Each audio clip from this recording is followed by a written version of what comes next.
الحمد لله رب العالمين والصلاة والسلام على سيد الأنبياء والمرسلين وعلى آله وصحبه أجمعين. عن أنس بن مالك رضي الله تعالى عنه قال رسول الله صلى الله عليه وسلم: حب أبي بكر وشكره واجب على كل أمتي،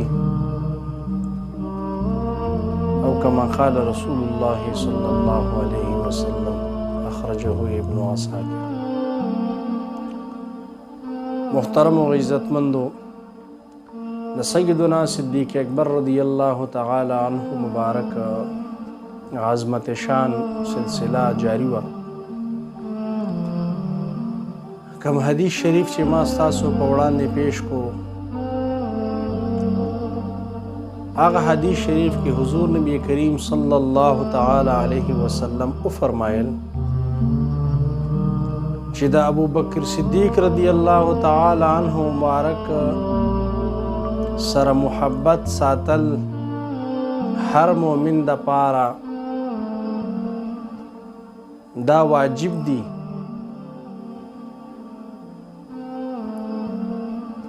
او د ابوبکر صدیق رضی الله تعالی عنہ مبارک شکریا ادا کول دا واجب دی په هر یو امتی باندې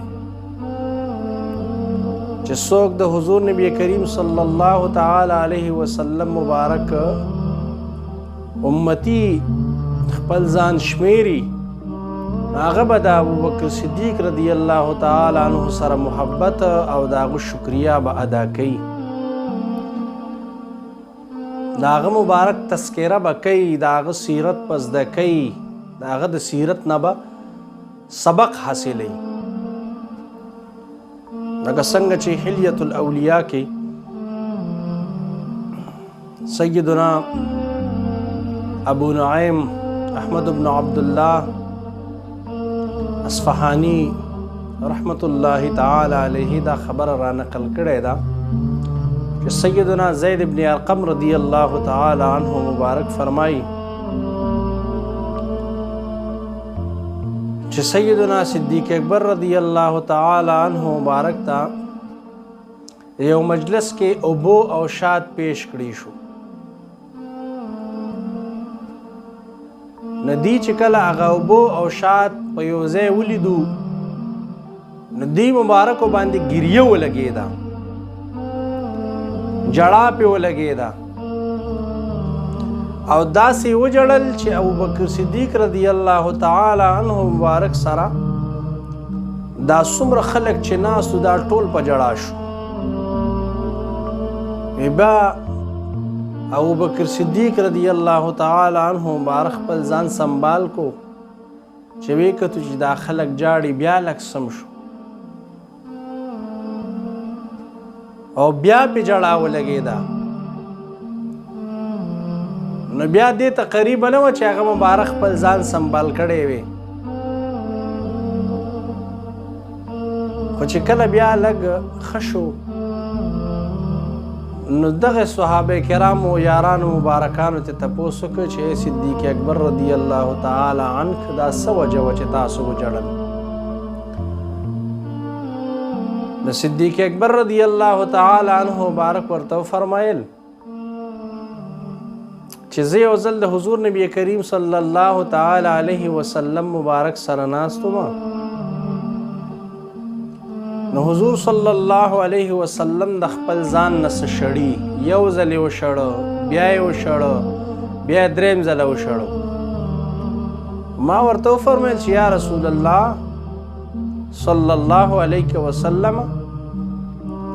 سخکاری نه څه وجه ده چې تاسو درې ځله دا لاس داسې ووهو؟ نو محبوب کریم صلی الله تعالی علیه وسلم مبارک مې وفرمایل چې زما خواله دنیا راغله درې کرتې، یو کرتې راغله وی چې ما قبوله که ما ځان نه وشړله، دویم ځله راغه چې ما قبوله که ما د خپل ځان نه وشړله، چې دریم ځله راغه ما بیا وشړله، خو بیا ما ته ووي چې تا خو زه قبوله نه کړم خو ستا امتیان به ما قبلوي. وی چې کله ما ته دا څیز راوړاندې شو دا اوبه او شات نو ما خپل ځان داسې محسوس کو چې دا دنیا زمانه غیږه تاو کا. دا د حضور نبی کریم صلی الله تعالی علیه وسلم سره د عشق یو مدار دی، یو معیار دی. صرف په خوله باندې محبت نه و،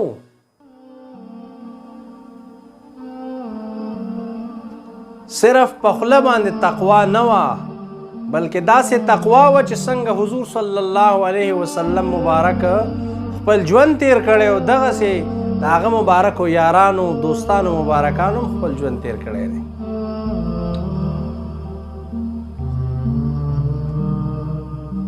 دغه شان د دوی مبارکو یو غلام و د ابوبکر صدیق رضی الله تعالی عنه.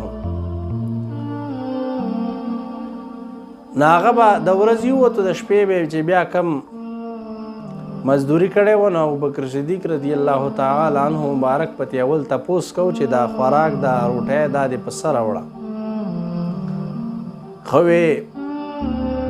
دې ځل چې راوړه نو ابوبکر صدیق رضی الله تعالی عنه مبارک تپوس ونه کوم دغسې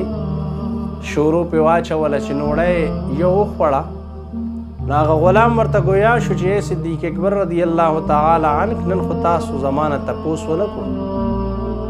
چې دا دې څه کار کړی و چې دا روټۍ دې راوړه.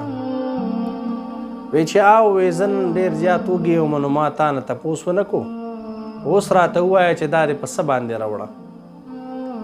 نو هغه غلام ورته ګویا شو چې صدیق اکبر رضی الله تعالی عنه د جاهلیت په وخت کې ما بس یو منتر وی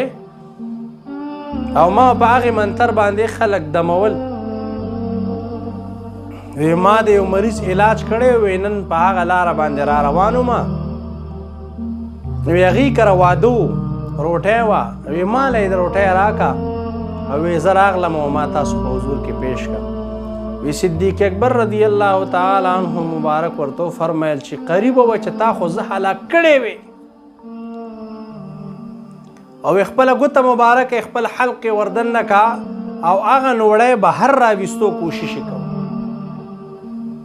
چې هغه را بهر شي. هغه نه را بهر کېده. بیا ورته چا وی چې قربان لږې اوبه وڅښې بیا قی وکړې. وی چې لږې اوبه وڅښې او ډېر زیاتې په تکلیف باندې هغه نوړی را بهر کا. وی چې کله یې را بهر کا نو ډېرو ملګرو ورته وویل چې تاسو خپل ځان په دې باندې ډېر هلکان کړو. هغه په هیره باندې تېره شوی. هغوی مبارک ورته وفرمیل چې نه، حضور نبی کریم صلی الله تعالی علیه وسلم فرمایلی دي چې د جهنم د عذاب هغه وجود ډېر لایق دی چې هغه د حرامو په نوړو باندې د هغې تربیت شوي، د حرامو نوړو باندې د هغې نشونما شوي. نو دا هغه خوف الهي او د شریعت پابندي و د صدیق اکبر رضی الله تعالی عنه. دا هغه تقوا وه، دا هغه زهد و چې د دغې د برکته صدیق اکبر رضی الله تعالی عنه دې مقام ته رسېدلی و. دغه شان جابر ابن عبدالله رضی الله تعالی عنهما مبارک فرمایي چې عمر فاروق رضی الله تعالی عنه خپل دوست صدیق اکبر رضی الله تعالی عنه مبارک چې ولیدو نو یو لقب یې ورکړو چې یا خیر الناس بعد رسول الله صلی الله علیه وسلم. وی چې په تمامو انسانانو کې بهتره د حضور نبی کریم صلی الله تعالی علیه وسلم نه بعد د محبوب علیه الصلاة والسلام مبارک نه بعد په تمام انسانیت کې تاسو د ټولو نه اعلی او افضل دی. چې کله دا خبره صدیق اکبر رضی الله تعالی عنه مبارک واورېده نو وی فرمیل اما انک ان قلت ذاک فلقد سمعته یقول. وی چې ښه تا دا خبره وکړه نو ما خپله د محبوب علیه الصلاة والسلام مبارک نه اورېدلي دي چې هغې وفرمایل چې ما طلعت الشمس على رجل خیر من عمر رضی الله تعالی. چې محبوب علیه الصلاة والسلام یې وفرمایل چې دا انور کله راخیږي نو دا د عمر فاروق رضی الله تعالی عنہ مبارک نه بهتر څوک نشته چې د انور په هغه باندې راخیږي. یعنی په دې تمام انسانانو کې باندې چې د انور راوخیږي دا رڼا ولګي، نو په دې ټولو کې بهتره هستی هغه عمر فاروق رضی الله تعالی عنہ مبارک. دا دوستان دي، دا یاران دي، دواړو یو بل سره ډېر زیات محبت و. همدا وجه وه چې سیدنا محمد ابن علی ابن ابي طالب رضی الله تعالی عنہ فرمایي چې ما خپل والد صاحب سیدنا شیر خدا رضی الله تعالی عنہ ته وفرمایل چې ای الناس خیر بعد النبي صلی الله علیه وسلم، چې د حضور صلی الله علیه وسلم مبارک نه بعد څوک غوره دی، څوک بهتره هستی ده؟ ما ته فرمایل چې قال ابو بکر صدیق رضی الله تعالی عنہ. بیا راته وی چې ثم من، بیا څوک غوره دی؟ ما ورته فرمایل شیر خدا رضی الله تعالی عنہ فرمایي چې ثم عمر رضی الله عنه. وخشیت ان یقول عثمان، زه دا ویرېدم چې هسې نه د عثمان غني رضی الله تعالی عنہ نوم واوري. نو بیا ورته ما ووي په دریم نمبر باندې چې ثم انت، بیا ای والد ګرامی بیا تاسو یې؟ نو شیر خدا رضی الله تعالی عنہ فرمایل ما انا الا رجل من المسلمین، زه د مسلمانانو یو عام بنده ما. دا شیر خدا رضی الله تعالی عنہ خاکساری او عاجزی وه چې دوی مبارکو بیان کا. دلته کې د اهل سنت والجماعت چې کم مقتضا ده او مغه ده چې کومه ما دویم نمبر حصہ کې بیان کړې وه چې دا څلور واړه دا د اهل سنت والجماعت چې کوم د عقایدو کتابونه دي هغې دا ذکر کړي دي چې اول صدیق اکبر رضی الله تعالی عنہ مبارک، او دویم نمبر عمر فاروق رضی الله تعالی عنہ، دریم نمبر عثمان غنی رضی الله تعالی عنہ، او څلورم نمبر سیدنا شیر خدا رضی الله تعالی عنہ مبارک نمبر راځي.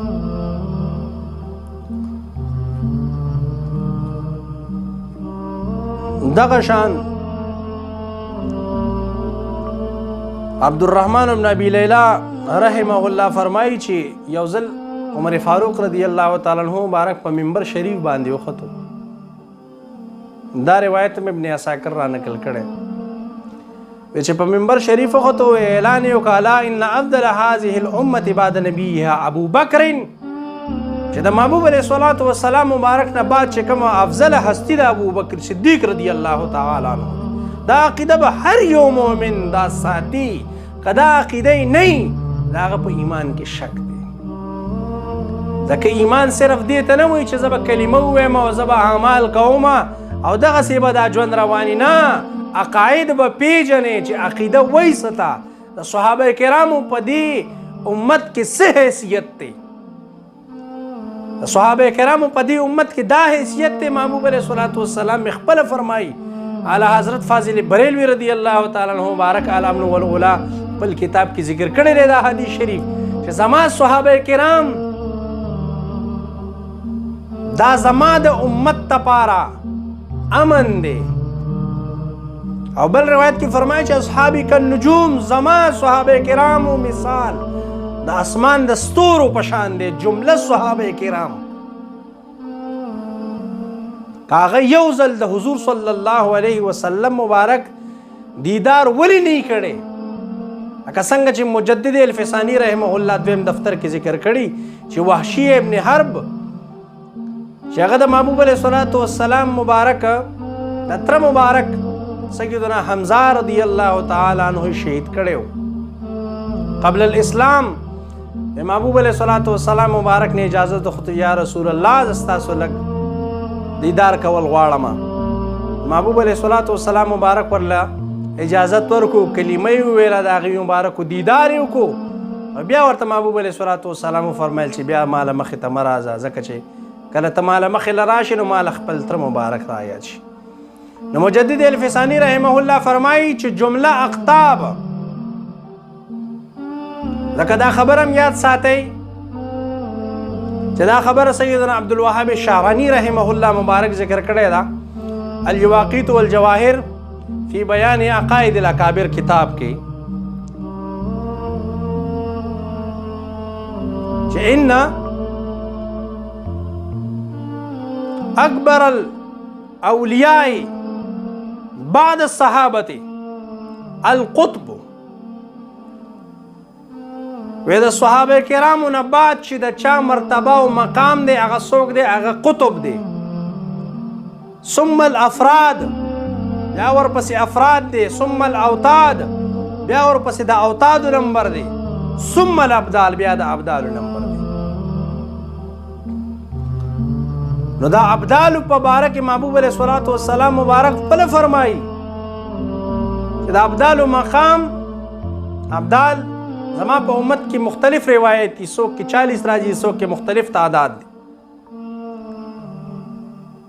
او بیا محبوب علیه الصلاة والسلام مبارک نسخه هم ښودلی چې من استغفر للمؤمنین والمؤمنات 27 مرة وكان من الذين يستجاب لهم ويستغفر لهم چې کم یو مؤمن بنده د تمامو مؤمنانو بندگانو د پاره استغفار واړي ویشت کرتی الله جل جلاله به دا د ابدالو په مقام باندې فایز کی او ابدال وی هغه هسیان دي چې د دې د برکت الله جل جلاله باران راوري د دې د برکت الله جل جلاله رزق تقسیمي د دې د برکت د الله جل جلاله مختلف انتظامات ورکړي دي د دې کائنات چې کله ابدال له دا مقام ورکي د ابدال دا ډیپټي دا د ابدال دا خو ډېر ښکته مرتبه ده ځکه چې د ابدالو نه بعد اوچته چې کم مقام دی دا چا مقام دی هغه د اوتادو دی بیا ورپسې د افرادو دی بیا ورپسې د قطب دی او بیا د صحابه کرامو دی او بیا صحابه کرامو کې د ابوبکر صدیق رضی الله تعالی عنہ چې کم مقام او عظمت دی افضل البشر بعد الانبیاء ابوبکر صدیق رضی الله تعالی عنہ دا مقام دی دا شرف دی چې دا مې حضور نبی کریم صلی الله علیه وسلم مبارک ورکړی دی دا د عقایدو مسله ده په دې باندې به ځان پوهوئ چې کله دا عقیده ستاسو جوړه شي نو بیا به ستاسو عبادت کې خوندم وي بیا به تاسو له تذکره هم خوند درکوي ځکه چې مقتدر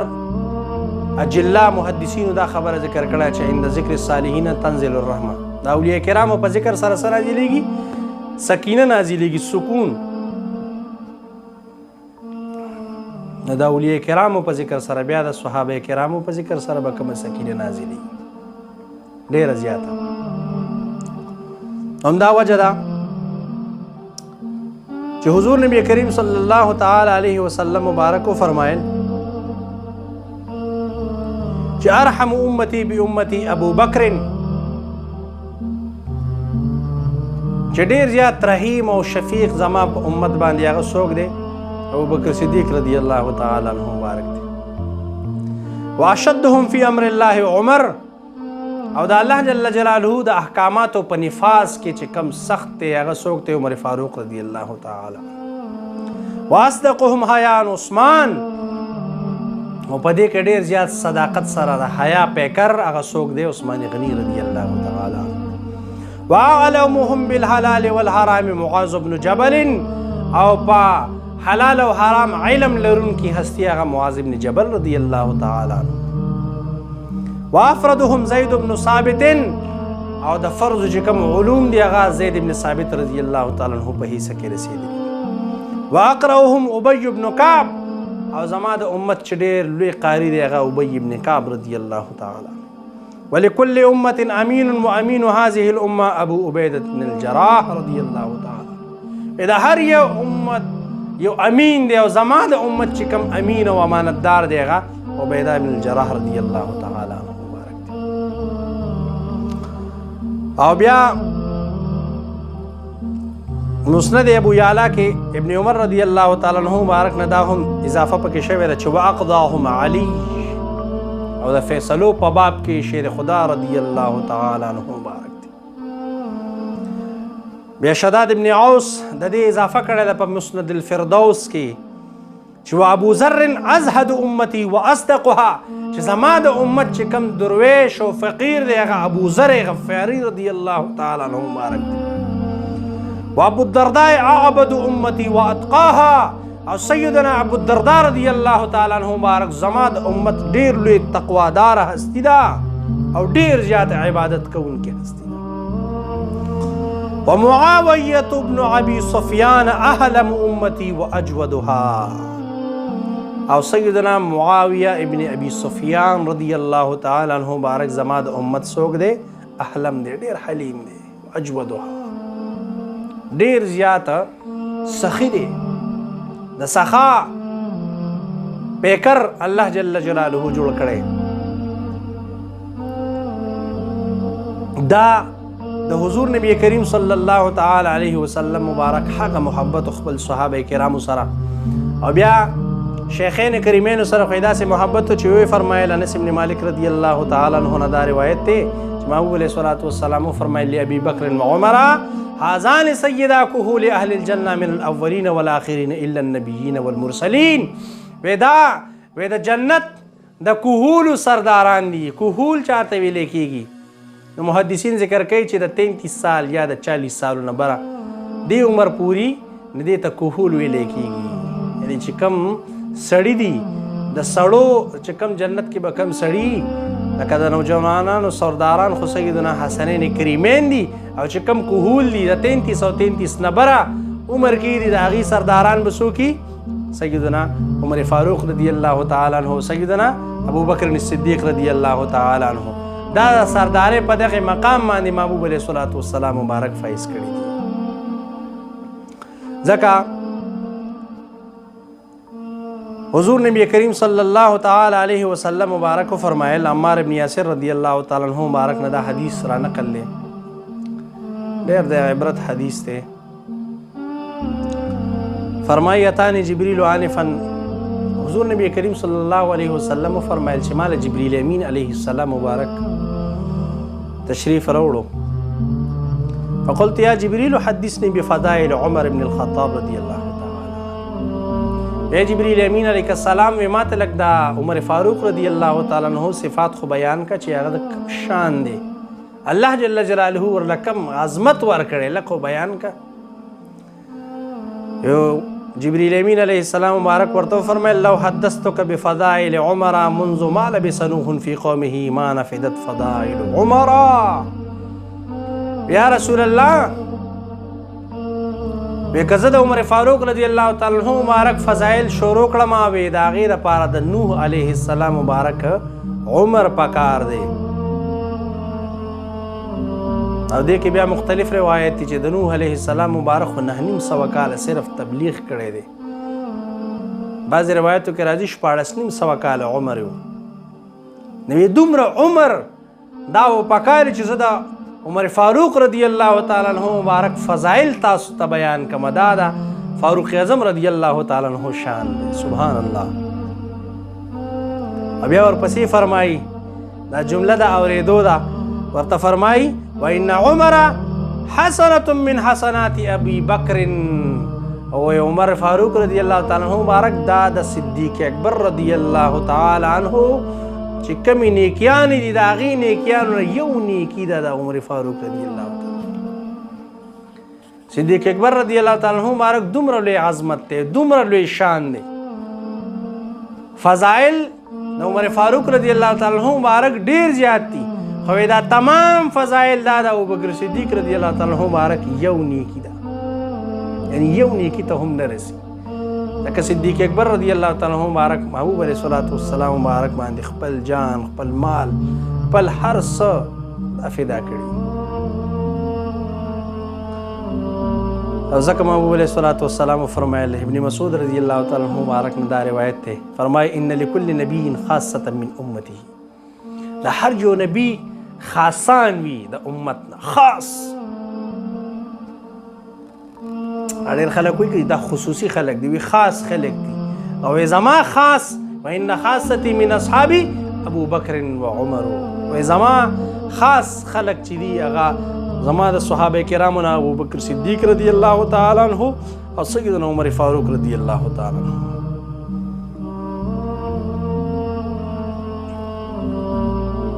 دا هغه شان دی. او بیا هغه روایت چې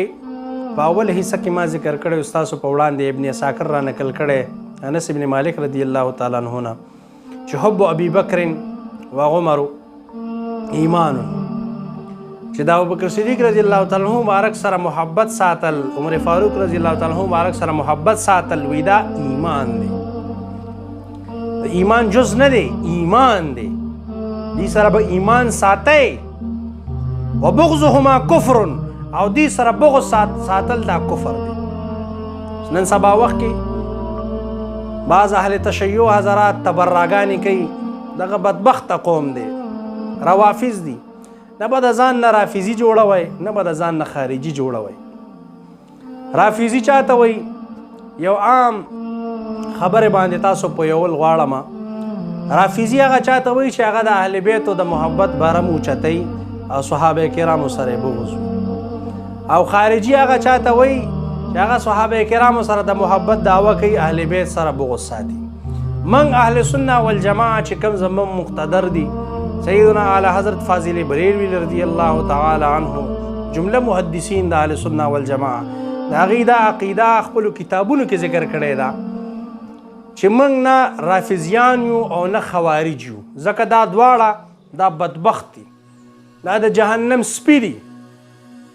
او د روافضو خو کار دا دی چې دا غاپي. لہذا دغه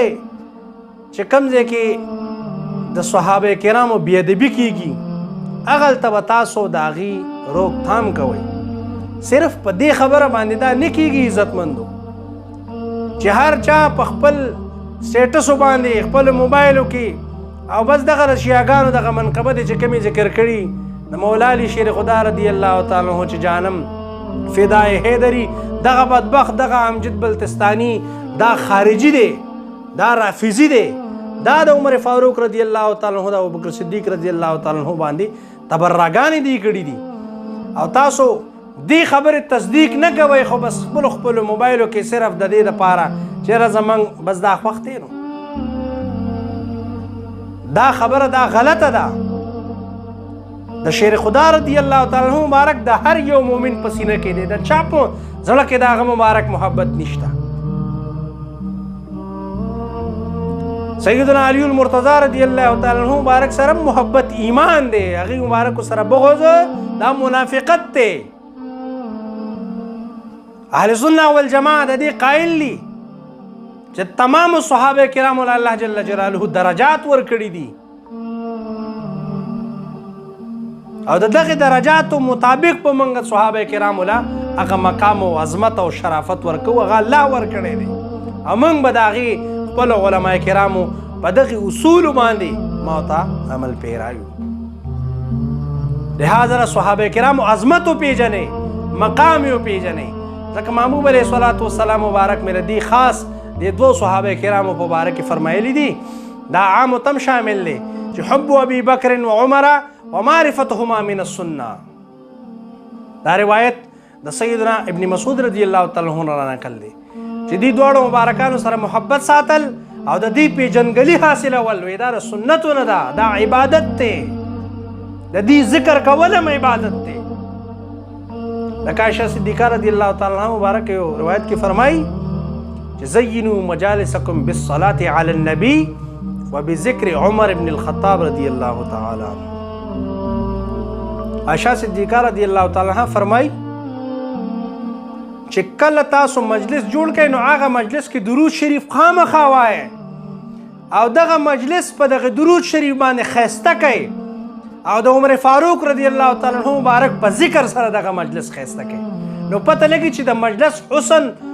او ښکلا دا د دغې صحابه کرامو په ذکر سره دی. داسې یو صحابي هم نشته چې د هغه ذکر څوک قبیح ګڼي عیاذا بالله، بلکې د صحابه کرامو عظمت دا دی چې کم یو مؤمن بنده په ژبه باندې د صحابي رسول ذکر راشي، الحمدلله زمونږ دا ایمان دی چې د هغه ذکر کول دا عبادت کې الله جل جلاله بشماري. او خوارج او روافض هغه د جهنم سپي وي. محبوب علیه الصلاة والسلام مبارک خپله فرمایي چې الخوارج هم کلاب النار، بل روایت کې راځي کلاب جهنم دا د جهنم سپي دي هرگز به د جنت هغه خوشبو محسوسه نه کي ولې ځکه چې دا مستقل حدیث شریف دی دا ما د عمر فاروق رضی الله تعالی عنہ په فضایلو کې ذکر کړی چې محبوب علیه الصلاة والسلام به خپلو شیخینو کریمینو له چابیانې ورکړي د جنت او د جهنم چې چا سره محبوب علیه الصلاة والسلام ورته فرمایي به چې چا تاسو سره محبت کړی جنت ته یې بوځئ چا چې تاسو سره بغض او منافقت ساتلی وي هغه جهنم ته بوځئ او شیر خدا رضی الله تعالی عنہ مبارک شیخینو سره کم قسم محبت و چې د هغې لږه بې ادبي به یې هم نه برداشت کوله دا روایت ما ستاسو په وړاندې کیښو بل روایت مرفوع روایت دی د انس بن مالک رضی الله تعالی عنہ مبارک نه فرمایي انی لارجو لامتی فی حبهم محبوب علیه الصلاة والسلام فرمایي چې زه امید ساتم چې دغه صحابه کرام ابوبکر صدیق رضی الله تعالی عنہ عمر فاروق رضی الله تعالی عنہ مبارک سره څوک محبت کوي زه دې له داسې امید ساتم ما ارجو لهم فی قول لا اله الا الله کم اجر او ثواب چې الله جل جلاله په دغه کلمه کې یې خیری دغه اجر او ثواب دا زه دغه شیخین کریمینو په ذکر کې دا امید ساتم چې الله جل جلاله به مؤمن مندله ورکوي دا عظمت شان دی دا د صحابه کرامو هغه عقاید دي چې حضور نبی کریم صلی الله تعالی علیه وسلم مبارک تاسو ته کېښودله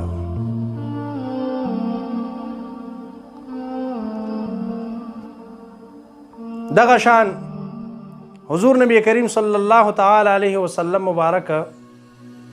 دا ابوبکر صدیق رضی الله تعالی عنہ مبارک دومره محبوب دی ډیر زیات محبوب دی ورته او د دې اندازه تاسو دې روایت نه اخیستی شئ دا روایت مسند امام احمد ابن حنبل رحمهم الله کې را نقل کړی دی د حسن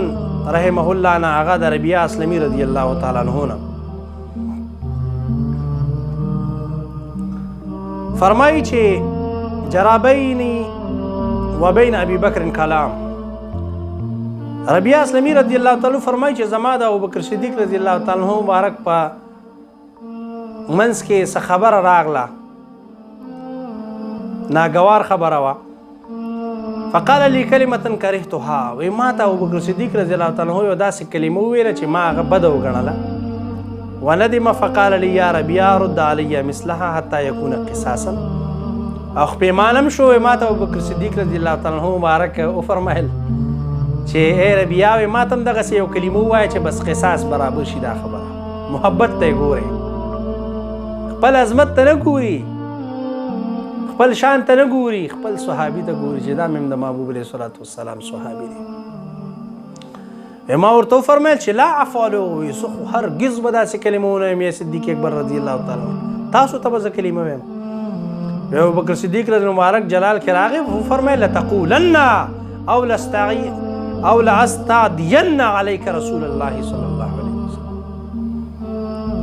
ته به ما ته خامخا دغسې خبره کې بیکنی زه د حضور صلی الله علیه وسلم مبارک ته شکایت کوم فقلت ما انا بفاعل مما ورته چې ابوبکر صدیق رضی الله تعالی عنہ زه هرگز به دا کارونه کوم ابوبکر صدیق رضی الله تعالی عنہ مبارک رسول الله صلی الله علیه وسلم دربار ته روان شو وی زم ورپسې رستو رستو روان شوم وی څه خلک راغی د اسلم قبیلې نه د بنو اسلم وی ما ته وی رحم الله ابا بکر فی ای شیء یستغنی علیک رسول الله صلی الله علیه وسلم وهو الذي قال لك ما قال د بنو اسلم قبیلې د خلکو ورته وی چې په کومې خبرې ابوبکر صدیق رضی الله تعالی عنہ نبی علیہ السلام مبارک له شکایت وړي حالانکه وی هغه خو تا ته داسې بده خبره م وکړه وی ما ورته وی چې اتدرون من هذا شان ته ګورئ وی ما ورته وی چې تاسو پوهیږئ چې دا څوک دی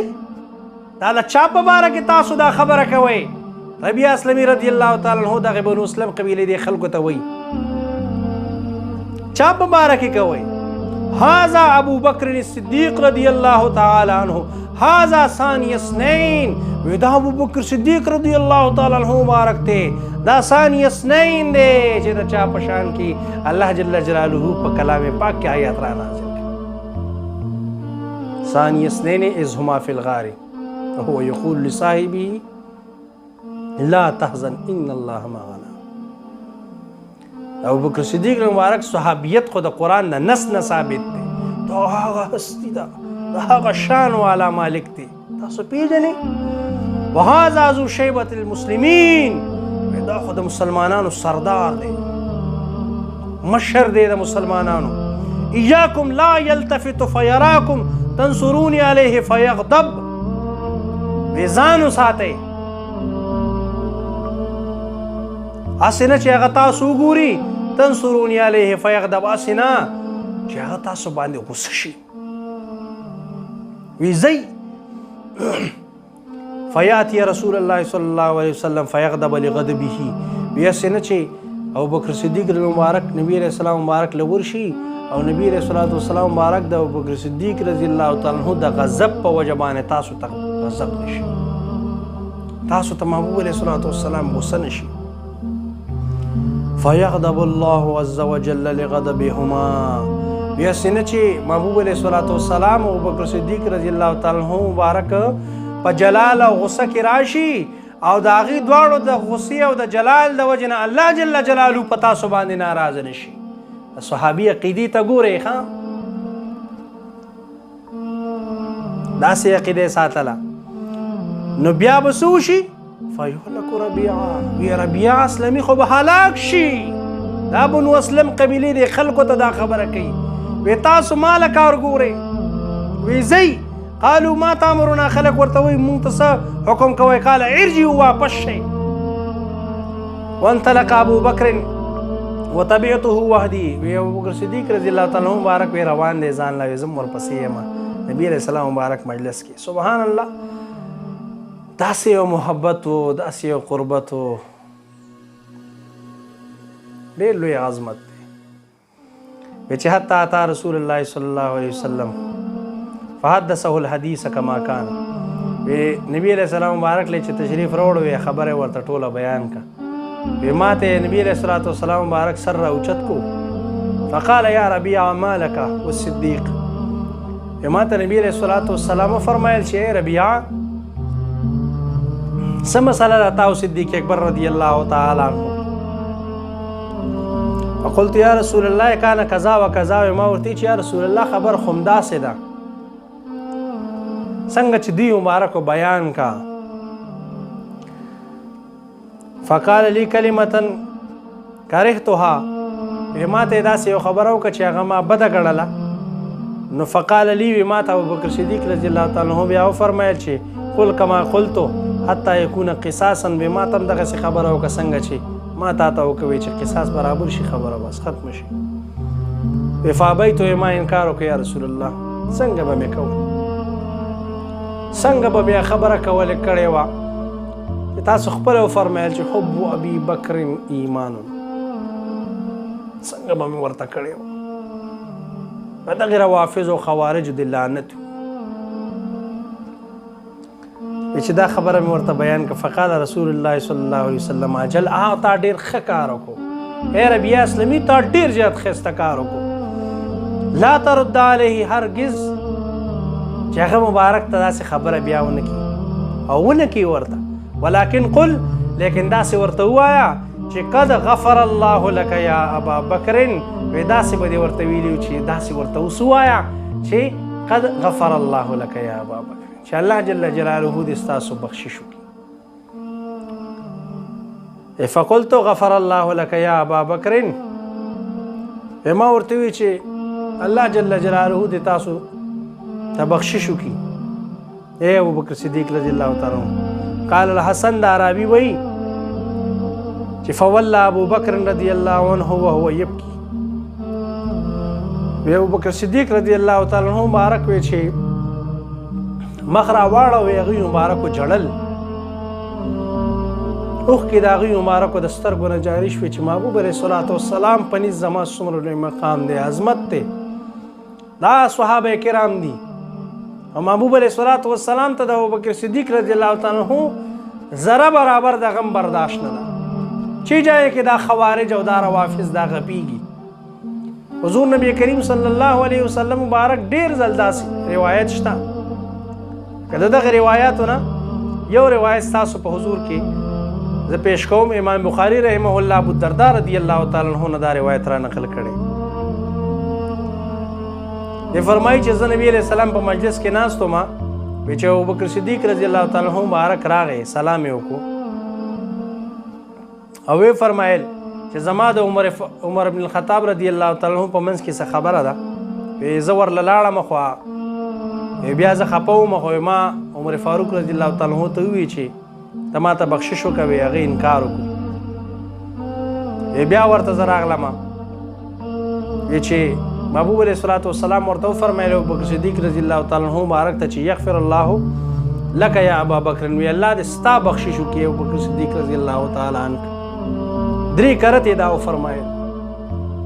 هغه مبارک د عمر فاروق رضی الله تعالی عنہ دا خبره وکړه او بیا محبوب علیه الصلاة والسلام مبارک ورته 3 کرته دا خبره وکړه چې یغفر الله لک یا ابا بکر یغفر الله لک یا ابا بکر یغفر الله لک یا ابا بکر چې دا خبره 3 کرته یو کا ثم ان عمر ندم بیا عمر فاروق رضی الله تعالی عنہ مبارک پیمانه شو فاتا منزل ابي بکر فلم يجده ابوبکر صدیق رضی الله تعالی عنہ مبارک کور تراغه خو یې نه موندو. حضور صلی الله علیه وسلم مبارک دربار ته تشریف راوړو د حضور نبی کریم صلی الله علیه وسلم مبارک مخ چې دی یتمعر وی هغه داسې سور سپینو د غصې د وجې نه حتی اشفق ابوبکر فجسا علی رکبتیه تر دې چې ابوبکر صدیق مبارک د نبی علیه الصلاة والسلام مبارک په خپو مبارکو باندې پریوتو وی فرمایي چې یا رسول الله والله انا كنت اظلم منه یا رسول الله ما وی هغه سره زیاتې کړې دي 2 کرتی محبوب علیه الصلاة والسلام مبارک شان ته ګوري ورته فرمایي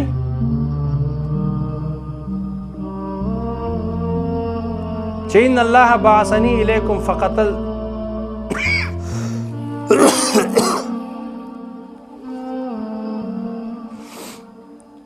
محبوب علیه الصلاة والسلام مبارک فرمایل